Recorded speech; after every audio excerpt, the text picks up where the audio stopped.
12월이 되면 우리는 캐럴송을 부릅니다. 크리스마스 찬송을 부르는데 크리스마스 캐럴은 다 좋지만 우리가 우리 그 찬양 지휘자와 함께 같이 함께 찬양을 불렀던 98장 그 귀한 이름, 이 찬양을 부르면 아주 마음이 좀 뭉클합니다.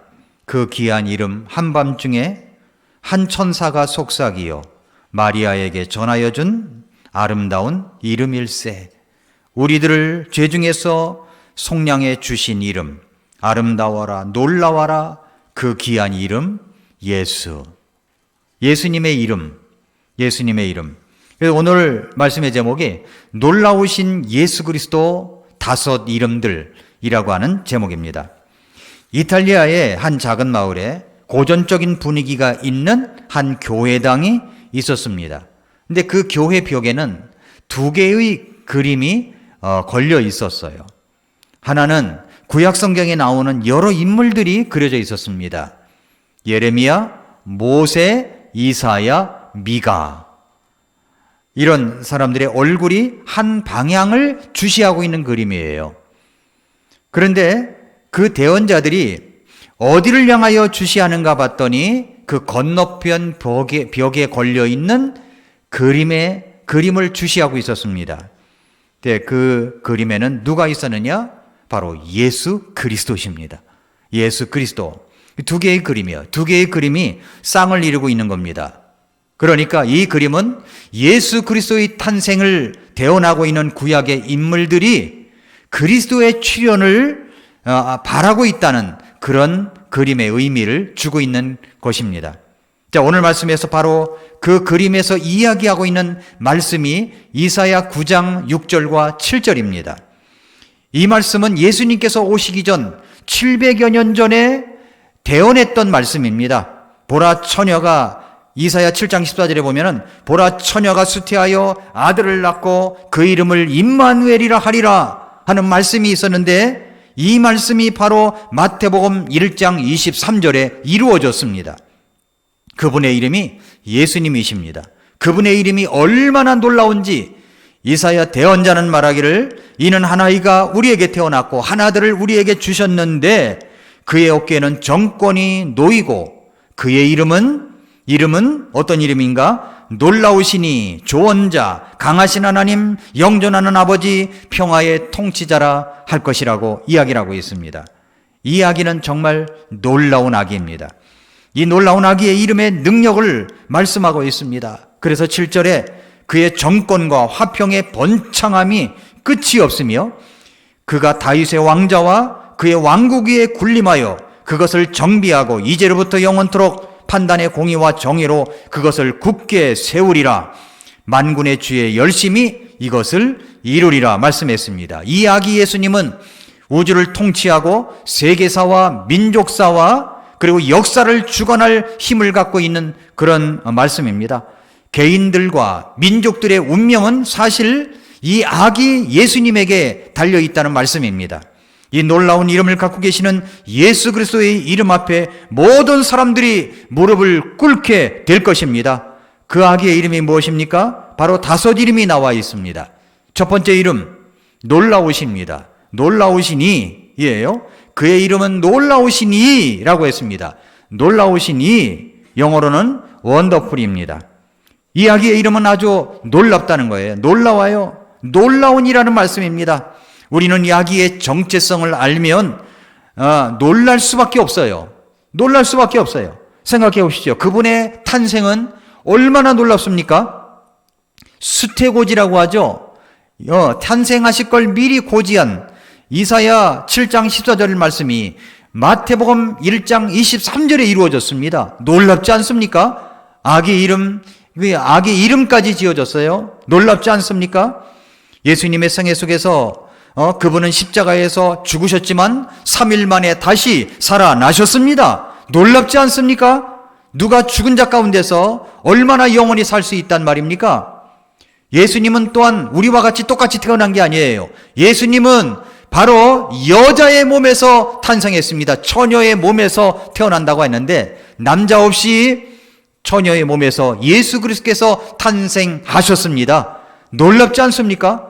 정말 놀라우시니, 놀라우시니 예수님이 이 땅에 오셔가지고 예수님이 가르치셨을 때 이 땅에 있었던 사람들의 반응이 어떠했냐면 마태복음 13장 53절 54절에 보니까 예수님께서 이 비유들을 마치신 뒤에 거기를 떠나 자기 고향으로 들어가서 그들의 회당에서 그들을 가르치시니 그들이 깜짝 놀라 이르되, 깜짝 놀랐어요.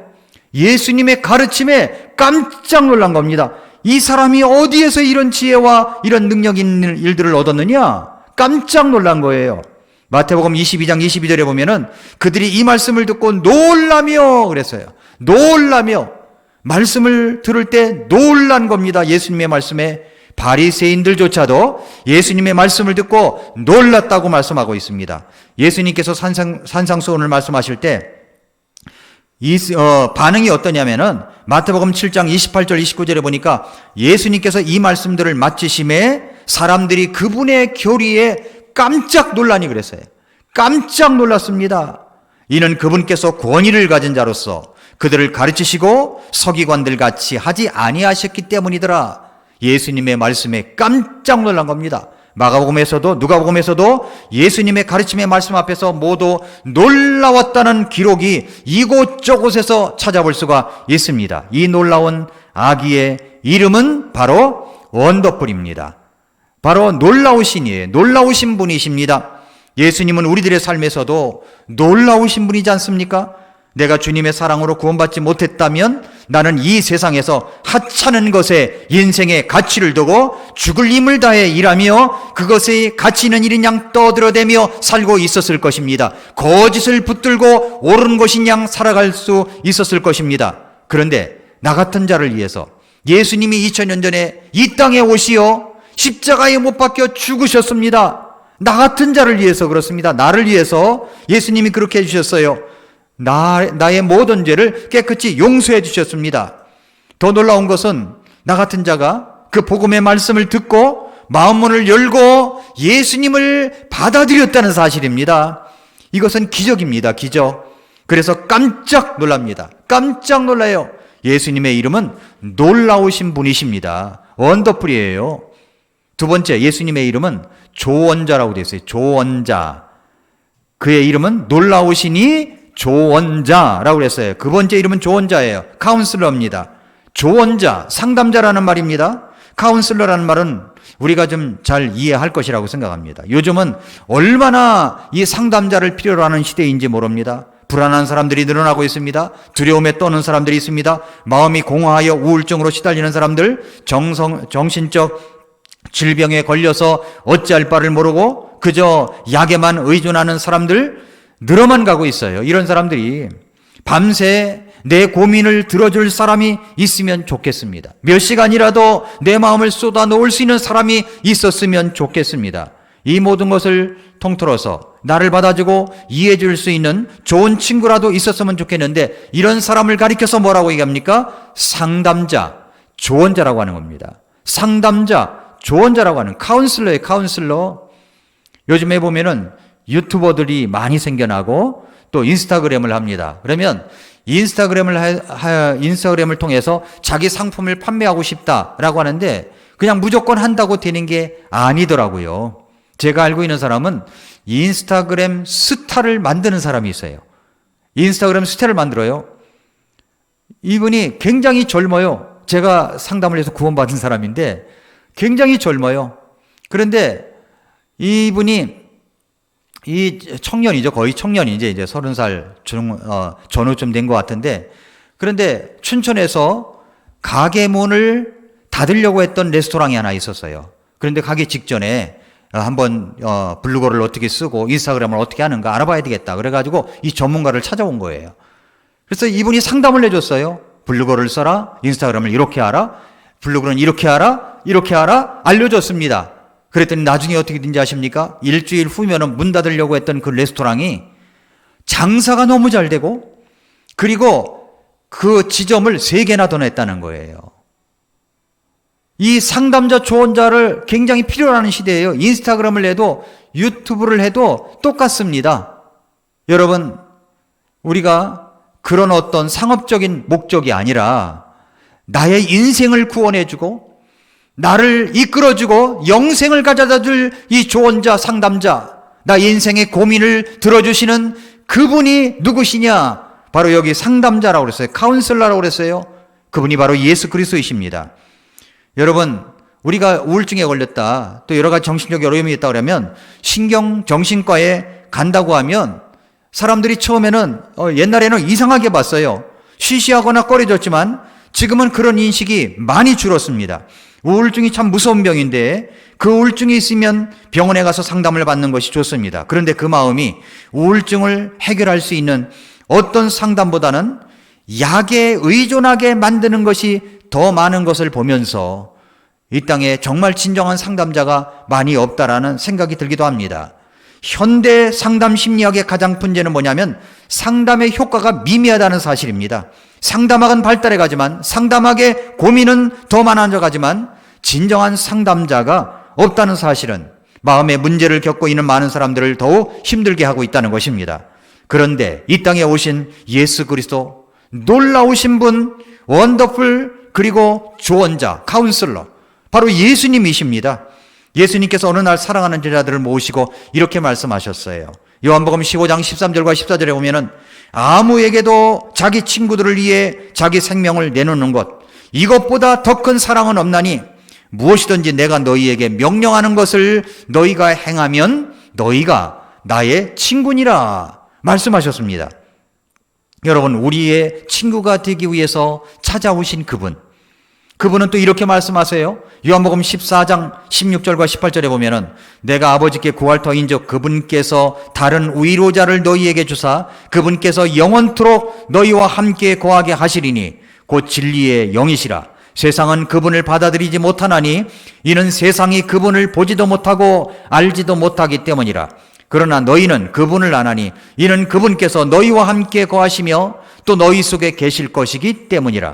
내가 너희를 위로 없이 버려두지 아니하고 너희에게로 오리라 말씀했습니다.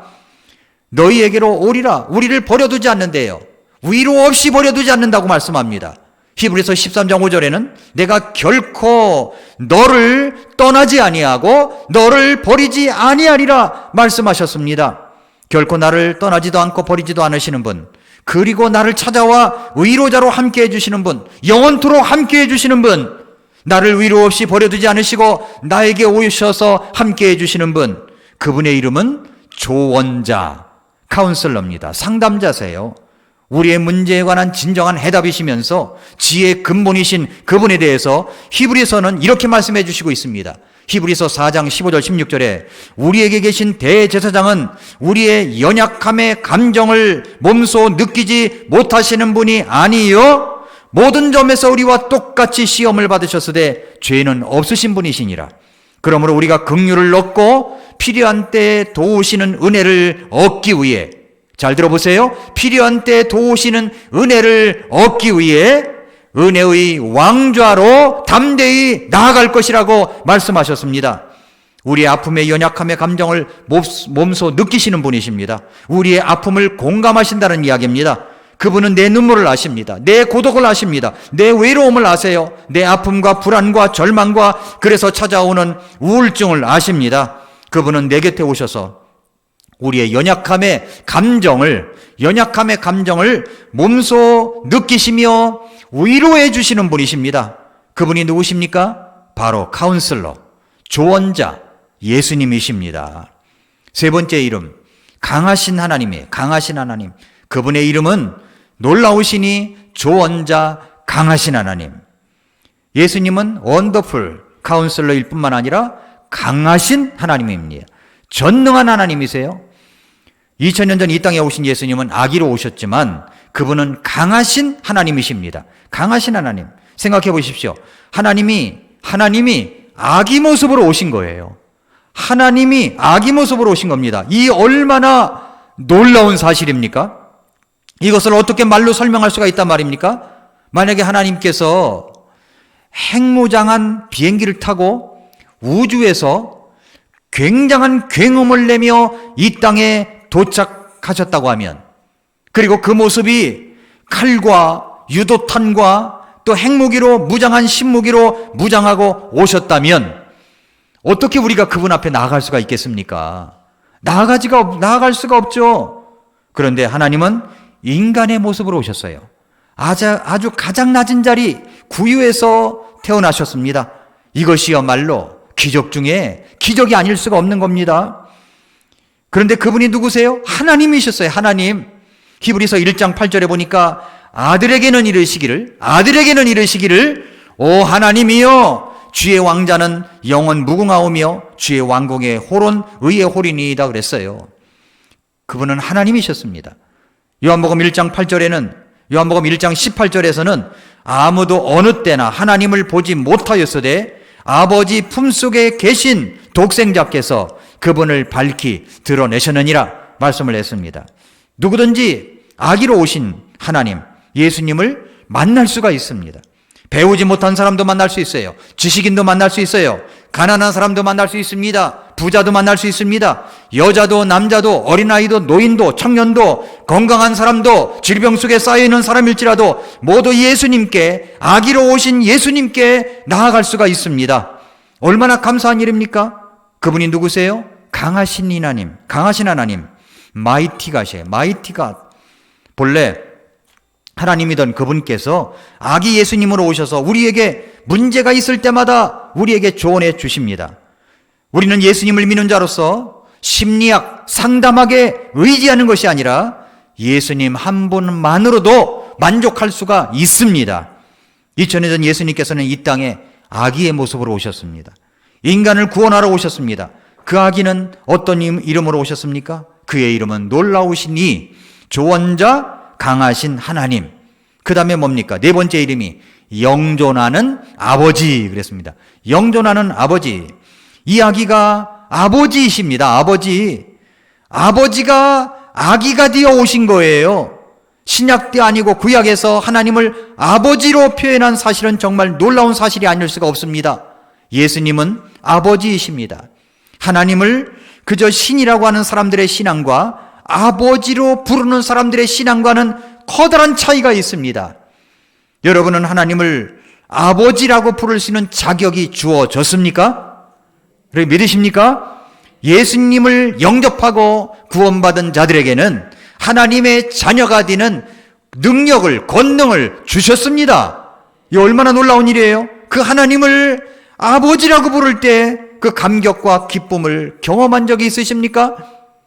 저는 1978년에 예수님을 구주로 영접을 했습니다. 요한복음 1장 12절에 예수님을 구주로 받아들이는 자들에게는 하나님의 아들이 되는 권능을 주셨다고 했는데 저는 이 말씀 때문에 얼마나 흥분되고 신기한지 잠을 잘 수가 없었어요. 그래서 기도를 시작할 때마다 하나님 아버지 그랬어요. 아버지. 어떤 때는 그냥 아버지만 불렀어요. 아버지라고 부르면서 기도를 시작합니다. 저는 육신의 아버지에 대한 실망과 상처가 정말 컸었기 때문에 하나님이 나의 아버지가 되었다는 사실에 감사와 감격과 기쁨이 얼마나 컸는지 몰라요. 그래서 어떤 때는 밤새 기도를 하면서 철야 기도를 하면서 하나님 아버지를 연속하며 부르며 기도를 하곤 했었습니다. 이 땅의 아버지는 실망을 주기도 하고 상처를 주기도 합니다. 그러나 우리 하나님 아버지는 우리에게 영생과 기쁨과 천국을 보장해 주시는 분이십니다. 그분은 어떤 분이에요? 영존하시는 아버지세요. 영존하시는 아버지. 정말 그 하나님을 아버지라고 부를 때마다 마음 깊은 곳에서부터 솟아나는 행복이 있습니다. 그 아버지는 우리에게 말씀하셨어요. 마태복음 6장 26절에 공중의 날짐승들을 보라. 그것들은 씨 뿌리지도 아니하고 거두지도 아니하며 곳간에 모아들이지도 아니하되 너희 하늘 아버지께서 그것들을 먹이시나니 너희는 그것들보다 훨씬 더 낫지 아니하냐? 그래서 마태복음 7장 7절부터 11절에서는 구하라 그러면 너에게 주실 것이요 찾으라 그러면 너희가 찾을 것이요 두드리라 그러면 너에게 열릴 것이니 구하는 자마다 받고 찾는 자는 찾으며 두드리는 자에게 열릴 것이니라. 너희 중에 누가 자기 아들이 빵을 구하면 그에게 돌을 주겠느냐? 혹은 그가 생선을 구하면 그에게 뱀을 주겠느냐? 그런즉 너희가 악할지라도 너희 자녀들에게 좋은 선물들을 줄 알거든 하물며 하늘에 계신 너희 아버지께서 자기에게 구하는 자들에게 좋은 것들을 얼마나 더 많이 주시겠느냐 말씀하셨습니다. 자녀들은 우리를 위해서 필요한 모든 것을 공급해 주시기에 최선을 다하시는 하나님 아버지께서 2000년 전에 이 땅에 아기 예수님으로 오신 것입니다. 그분의 이름은 영존하시는 아버지이십니다. 다섯 번째 이름, 예수님의 이름은 평화의 통치자이십니다. 평화의 통치자, 그의 이름은 놀라우시니 조언자, 강하신 하나님, 영존하는 아버지, 평화의 통치자라 할 것이기 때문이라.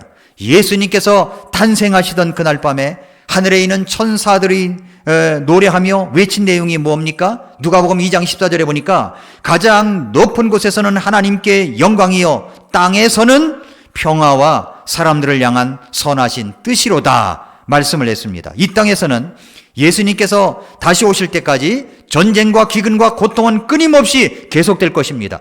역병도 계속될 거예요. 악행과 고통의 찌약은 계속될 것입니다. 그러나 평화의 왕이 오시면 달라집니다. 예수님이 내 마음에 오셔서 나를 다스려 주시고 통치하시면 내 마음부터 천국이 됩니다. 내 마음에 평화가 찾아옵니다. 세상은 요란하지만 마음엔 평화가 있습니다. 그 세상은 이 평화를 알지 못해요. 알지 못합니다. 우리 그리스도인은 우리 인생길에서 고통도 없고 비극도 없고 환난도 없고 문제가 없기 때문에 평안과 기쁨을 갖고 있는 것이 아닙니다. 그러나 그러한 고통스러운 환난이 온다고 할지라도 여전히 우리 마음속에 평안이 있습니다. 평안이. 왜 그렇습니까? 그것은 평화의 통치자 예수님 때문인 거예요. 평화의 통치자 예수님 때문입니다. 요한복음 16장 33절에서 너희에게 이 일들을 말한 것은 너희가 내 안에서 평안을 누리게 하려 함이라. 평안을 누리게 하려 함이니라. 세상에서는 너희가 환난을 당할 터이나 세상에서는 환난을 당합니다. 우리가 이런저런 환난을 당해요. 환난을 당합니다. 여러분, 우리가 모여서 예배를 드리고 우리가 모여서 주님을 찬양하고 이런 모든 것들에 이것을 막으려고 하고 무너뜨리려고 하는 배후에는 마귀 사탄이 있어요. 근데 이 땅에는 마귀 사탄의 조종을 받는 사람들이 있습니다. 그래서 여러분, 지난 1년간 한번 돌아보세요. 코로나 바이러스 전염병이 교회에서 확진자가 나왔다 이러면요 막 대서특필한 겁니다. 대서특필한 거예요. 그러나 시청에서 나왔다, 뭐 다른 데서 나왔다, 목욕탕에서 나왔다, 그거 대서특필됩니까? 교회에서 나올 수도 있죠. 제가 말씀드리잖아요. 교회 발이 아니라고요. 교회 발이 아니에요. 이것은 우한 발이지 교회 발이 아닌 거예요. 교회 와서 가만히 있는데 그 역병이 들어와 가지고서 여기서부터 시작된 겁니까? 아니죠. 어딘가에서 걸려왔기 때문에 된 거잖아요. 그 어딘가가 어디예요? 우한서부터 시작된 겁니다. 교회 발이 아닌데도 불구하고 그냥 교회 발이라는 거예요. 교회 발이라는 거예요. 그래서 교회의 모든 것을 다 깎아내립니다. 막아세우려고 그래요. 예배를 못 드리게 하려고 합니다. 모든 것을 조정합니다. 조정하려고 그래요. 그래서 2020년들을 돌아보면은 모든 자유들이 점점 더 없어진 것 같은 느낌이 드는 해가 2020년도입니다. 모든 것을 억압, 통제. 여러분, 저는 그렇게 생각이 들어요. 우리가 마스크를 이렇게 쓰고 다니잖아요. 자, 이제 교회에 이제 예배를 드리러 우리가 옵니다. 오면은 담임 목사님이 이제 이걸 하고서 설교를 하는 거하고 벗고 하는 거하고 달라요. 이 거리가 얼마나 있습니까? 옛날에는 뭐라 하냐면은 가장 좋은 자리가 어디냐면 목사님이 설교할 때 팀 치기는 자리가 가장 좋은 자리다. 그런 얘기도 있었어요. 예? 그래서 앞자리가 좋다 이 말이죠. 지금은 멀수록 좋아요. 예. 가까이 있는 사람이 어디 있어요? 거리가 얼마나예요? 한 자리 건너서 2m라면서요. 근데 이게 몇 미터입니까? 10m, 20m 되잖아요. 그런데 와가지고 이제 구청에서 와서 지적을 하는 겁니다. 목사님도 마스크 쓰고 하라고. 마스크 쓰고 하라고. 제가 아는 친구 목사님 교회에 그렇게 하고 갔다는 거예요. 그래서 그 교회 유튜브를 보니까 목사님이 마스크를 쓰고 설교하고 있는 거예요. 그게 말이 됩니까? 대통령은 항상 마스크 써요? 안 쓸 때도 많은 턴데요? 그러니까 이 교회에서 하는 것들을 많이 통제를 하려고 하는 겁니다. 그러나 여러분, 저는 감사한 것이 곳곳에 정의를 사랑하는 사람들이 있다고 저는 믿습니다. 예, 올바른 것을 지향하고 올바른 것을 나타내려고 하는 사람들이 있어요. 그분들이 대개 누구냐면 그리스도인들이에요. 정말 구원받았다면 악법을 만들고 있는데 그 법에 동의할 수가 없는 겁니다.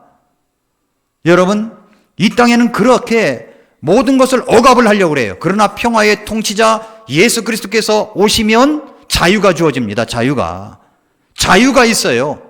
그래서 마스크를 안 쓰고 마스크를 다 쓰고 다니잖아요. 요즘은 안 쓰면 미안하잖아요. 아, 나 이거 안 쓰면 10만 원 벌금 내야 돼.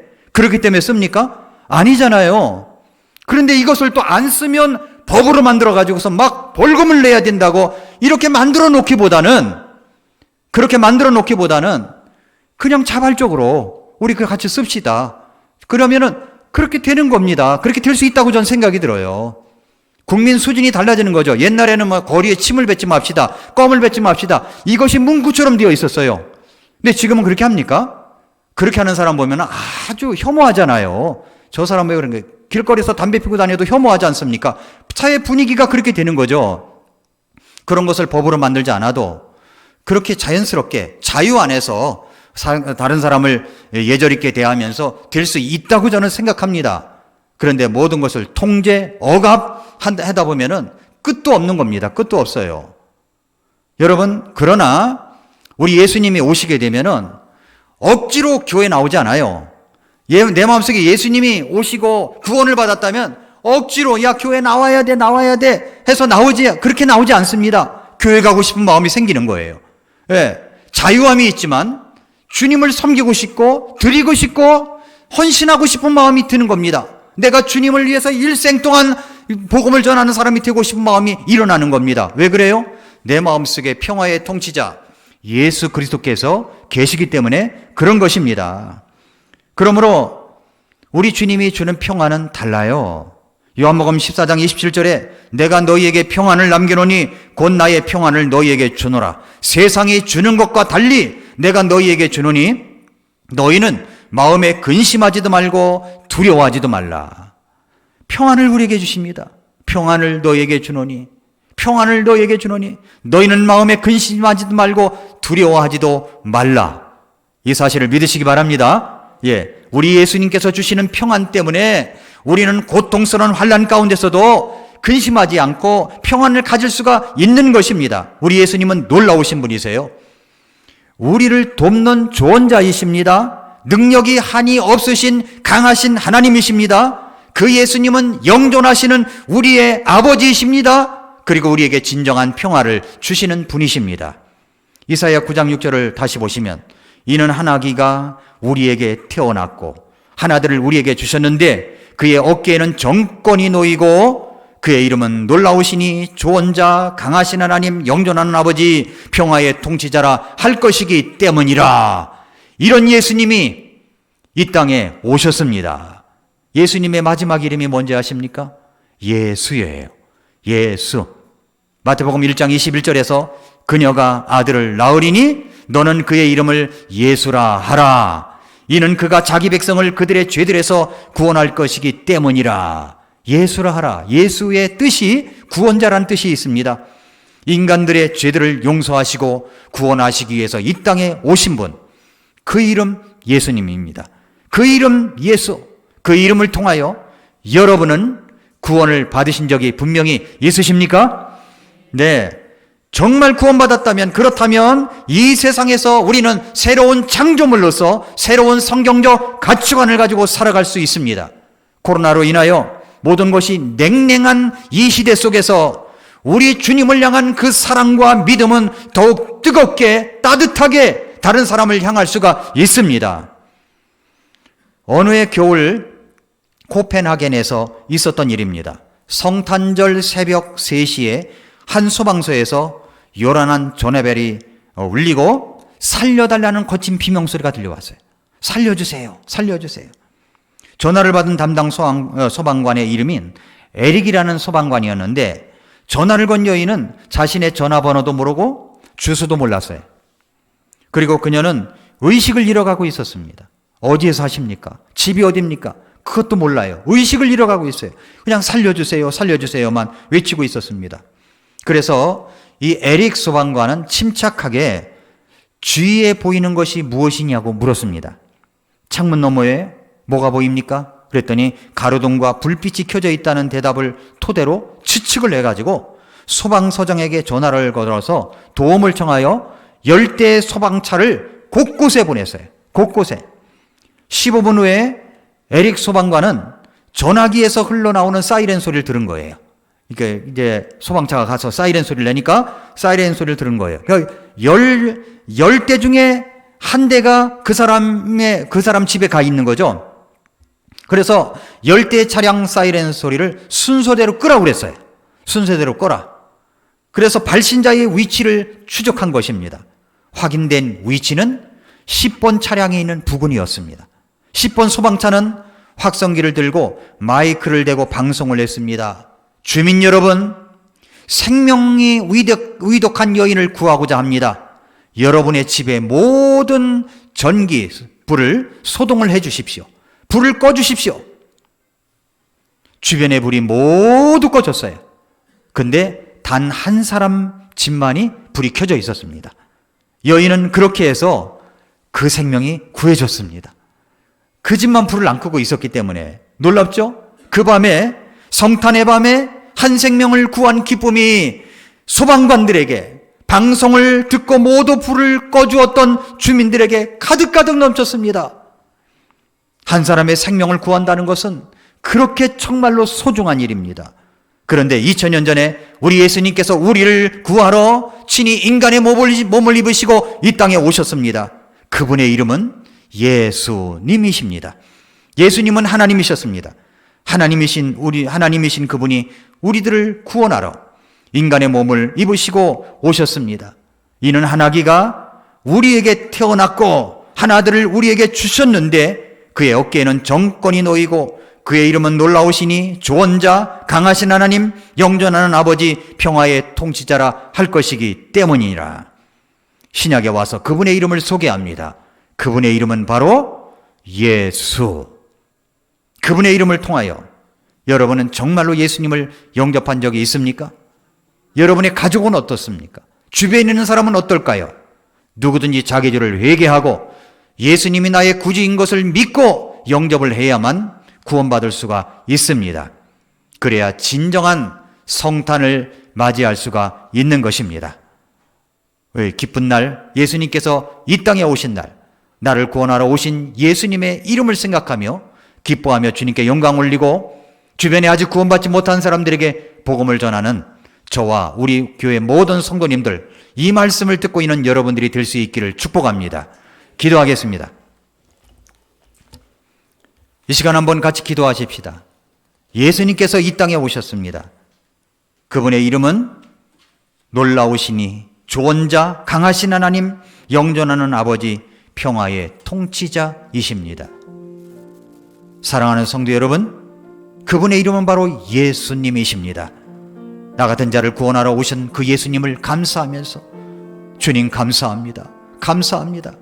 나를 돕기 위해서 5가지 이름까지 주시면서, 5가지 이름까지 언급하시면서 그 놀라우신 분이 나를 돕기 원하시는데, 그분의 이름을 믿고 끝까지 살아가고 끝까지 의지하는 내 자신이 될 수 있게 해달라고 기도하겠습니다. 같이 기도하겠습니다.